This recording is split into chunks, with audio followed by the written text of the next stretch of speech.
चौथी कक्षा में पढ़ंदो आहियां। मां एक कविता ॻाईंदो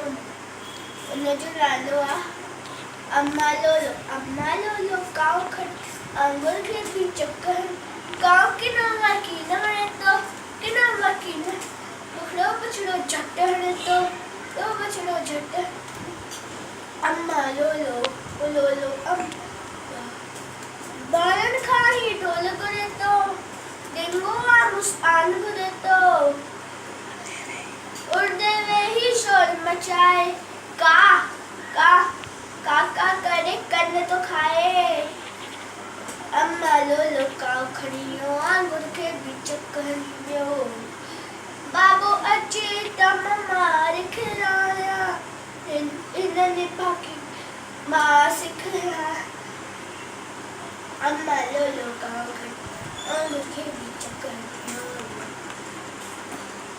काओ किनो वाकी न वणे तो झट हणे तो चलो झट अम्मा लोलो अम्मा लोलो आंगुर के भी